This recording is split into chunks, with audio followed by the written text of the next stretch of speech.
This video will explore the depths of a narcissistic injury. I'll discuss what this injury is and the reaction a narcissist has, but I'll also discuss why this is different for narcs over more well adjusted people, what really causes the reaction that a narc has, and how it affects the ability for them to have relationships. A narcissistic injury is something that is essentially a blow to a narcissist's very delicate ego. If the narcissist loses at a competition, is abandoned by a source of supply, or if they face criticism, they will take a narcissistic injury. The curious thing about a narc injury is that this happens when a narcissist feels like their ego has been hurt. So, honestly, this could be due to an event that has occurred with no malicious intent, and other people might not even think that it's so much of a slight. A relationship might have ended, for example, and the person might have even gone to the narcissist in a very adult and mature way and said, hey, it's over. They were moving on. No fighting. Again, the person was an adult and told the narcissist to their face, but to help the ego, the narc has to take that event and skew it and warp it. And the event now becomes a very tragic one that can be used as a sob story, and the narc sees this as a slight against them. They were abandoned. It was cold and cruel and heartless. This person clearly abandoned them, no warning, in a very malicious act. And this really all boils down to things the narcissist feels has hurt them and has hit the ego. Many injuries that a narcissist deals with are not even inflicted, again, with any intent and shouldn't really be viewed as a slight, just more so things that happen in life. The reactions to a narcissist being hurt and being offended are what you might expect, really, but just in case you're maybe new to learning about this, I'll briefly explain their reactions when they suffer a narcissistic injury. So, this video is divided into chapters, so feel free to skip around to find the information that you're looking for. Defensiveness, naturally, a very common reaction. If a narcissist feels a threat looming, they're going to go into defense mode. They're going to start planning their excuses, get ready to blame shift, and dodge the responsibility. Denial, another big toxic trait that people carry with them. These are folks who are always ready to close their eyes and cover their ears because it didn't happen that way. Deny, deny, deny. So, a lot of the times, what happens when they feel as if they've suffered a narcissistic injury, they get so wound up emotionally, they get so frustrated, they lash out. They become violent, they get very angry, very filled with rage, and it can be scary to witness. Retaliation. Of course, we got to throw that on the list. If you hurt a narcissist, again, even by accident or something that they perceive as you trying to hurt them, this is seen as a declaration of war, and that's when the narcissist will go in for revenge. There are occasions where a narcissist decides to just hide, honestly. They choose to recoil, withdraw, and lay low for a while in order to feel safe and protected, nurse their wounds now that the ego has been hurt. So you might be listening to this right now, and I'm sure there are some folks out there saying, Jess, so what? Everybody does this. Everybody gets their ego hurt or their feelings hurt from time to time. You ask a person on a date and they tell you no, and you get rejected. You go for the higher position at work and you're not chosen, somebody else is, so you don't feel super good about yourself. You enter a competition and you don't even place. You feel like a big old loser. It happens to all of us, so you can't tell me that this is such a big deal for a narcissist. We all get hurt and rejected and embarrassed. Who cares? And I'll be honest with you, survivor, I don't disagree with you at all. We all go through those painful, terrible, embarrassing things. However, a person with high levels of narcissism have vastly more intense reactions to things like this.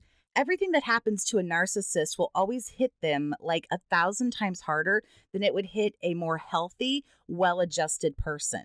A more stable individual would realize that we're not perfect. We screw things up all the time.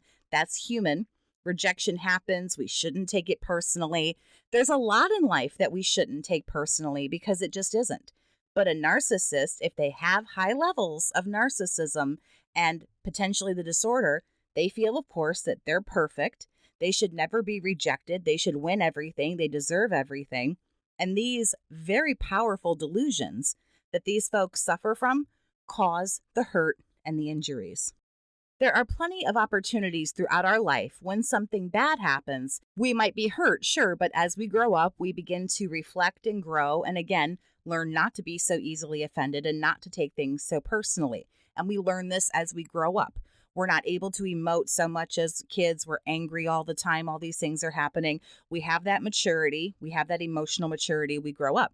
Narcissists lack a lot of this awareness, self-awareness, self-reflection. They lack all of these abilities and they are not able to learn these things.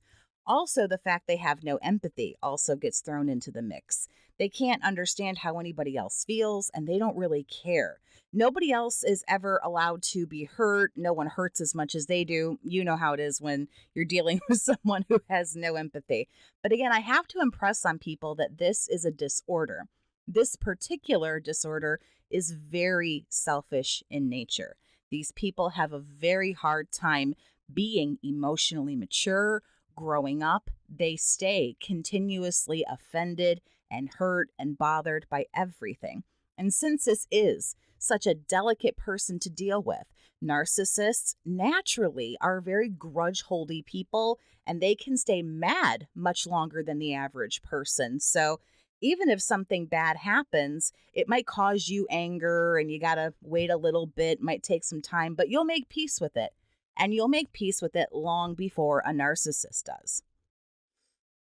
So this adds to the intensity of it all. When you say, Jess, who cares? We all get hurt. Sure. But again, this hurts a narcissist harder and more intensely. And then on top of that, they're very grudge holding people and they're actually angry and upset longer, on top of it hurting even more. All of this just ends up affecting the narcissist far more than, again, a more regular, well-adjusted person. As a survivor myself, I understand the journey that you are on right now of learning and healing. And that's why I offer a safe space for you to share your experiences and receive empathetic support right over the phone from the comfort of your own home. I offer coaching services for those who want to learn how to overcome the trauma bond, go no contact, learn how to detach from a narcissist, and more. I'm also available for counseling to listen and validate your experiences and be there for you more like a friend. And for information, I invite you to visit my website. The link is on the screen for you now. You can click up in the corner or down in the video description. If you want, you can also text or email me to get that same information and book a session today. So what exactly are these things that cause a narky nerve to be struck? What is it that hits them and causes the injury? I just want to mention this briefly because, again, honestly, just about anything and everything can hurt these people, but I'll be brief and more constructive over just, the answer of everything. So I feel like a lesser talked about issue that narcs have is when they feel that they're highly knowledgeable or they're an expert or something on a topic. And then this gets questioned, I think it hits them right in the ego. So something as simple as you asking them, are you sure we should turn left here? I'm not quite sure. That can honestly cause a narcissistic injury. Anything that challenges them or any kind of power or authority they think they have, if you are acting like you're not trusting their judgment or you don't believe in their skills and they feel like they maybe need to explain themselves, that causes an injury. Any kind of feedback can also be seen as an ego bruise. You can be as constructive, nice, sweet, and polite, and it will still hurt them. Any kind of negative criticism, negative feedback, or just positive criticism, anything in general, they do not want to be told that there's a different way to do something, a better way to do something, there's a point of view they haven't considered. Nope, don't want to hear about it. Another one that I feel is kind of curious is if you compare them to other people. It really hits a nerve and they really hate this. They have the delusion about them that they're one of a kind, they're unique, they're special, and they're on a different level from anybody else. Along those same lines, if they feel like they're being ignored or they get the idea that they've been passed over or overlooked, this will cause the little feelings to get hurt as well. And this is the problem with taking everything so personally. We all get skipped over sometimes. Everybody. It happens. And even if you get mad, that's also okay. It's okay to have emotions. But it's just purely an accident. Narcs can feel ignored even in times when their partner just can't devote 24/7 to them. So, you getting up and going to work every day can theoretically cause a narcissistic injury. The most obvious thing that can cause them this pain and agony is when they fail at something. They're overpowered, outsmarted, and defeated. That is definitely going to cause a narcissistic injury.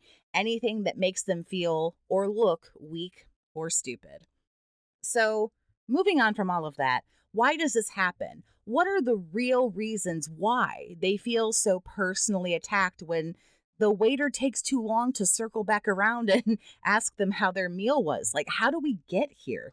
Childhood experiences are partly responsible for the way a narc reacts to things as an adult. Were they belittled constantly and always criticized? Were they ignored? Were they made to feel like they were just in the way? Maybe they were a spoiled brat and they're just not used to failure. What bothers them immensely as an adult goes back to when they were little. Narcs also have some amount of self awareness.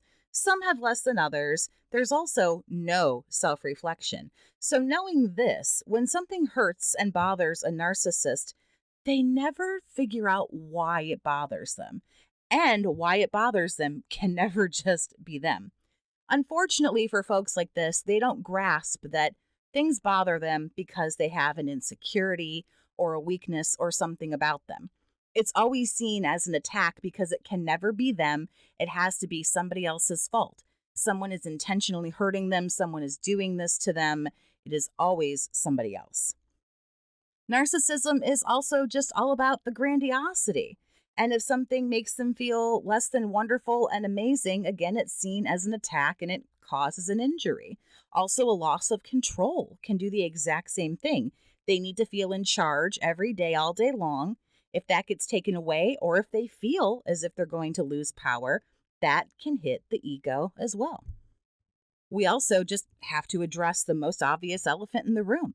This is a narcissistic injury, an ego bruise. So, the fragile ego and low self esteem is what brings most narcs the injuries they end up suffering in the first place.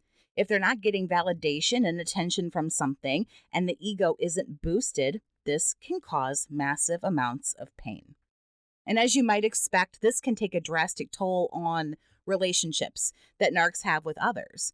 One thing I do want to touch on first is just honestly like how this affects the narcissist. Yes, they got an injury, they got embarrassed, and it hurts them, but these are people who just don't have the skills to be able to work on that, acknowledge that, and better themselves. I don't want to get like hokey and lame here, but the relationship that we have with ourselves is just as important as any other one, if not more so. But when you're toxic and negative, how can any relationship flourish? It can't. The narcissist doesn't do well, and those having to deal with the narcissist also suffer the same fate and have very poor personal relationships with themselves. All relationships, frankly, suffer as the result of dealing with a narcissist. Work, family, romantic relationships, even friendships, they're all strained and they have the potential to be really toxic, abusive, and hostile. And this causes most people to end up just turning away from the narcissist. The friends don't reach out as much, relationships end, the work colleagues distance themselves, work on other projects, switch departments, hell, they quit, everyone stops talking to them or dealing with them. Most people do end up moving away in time. Trust, safety, and stability will never be had in dealing with a narcissist, and you have nothing if you don't have trust and love and supportiveness. So if you're dealing with a narcissist, remember to practice self-love and self-care. Set those boundaries, get those standards, get an education on toxic personalities. I also recommend, of course, getting away from this person as much as possible. Work on gray rock, no contact, detaching from them. Nothing good ever comes from dealing with a narcissist. So, did you cause a narcissistic injury? The answer is yes, by the way, if you've been with a narcissist. So, if you feel comfy doing so, you can share that with me down in the comments. If you found this video helpful or interesting, I invite you to subscribe to my channel. I talk about narcissism, spreading education, awareness, and support. I post videos almost daily. It's free to subscribe, and it really helps me achieve my goals and reach survivors across the globe. To further support my channel and allow me to keep doing this, you can become a channel member for $1 a month. Clicking the join button just below the video will get you started, and it'll show you the rewards that you get as well for your pledge. Thank you very much for your consideration and support. It means the absolute world to me. Have a great day, survivor, and take care of yourself.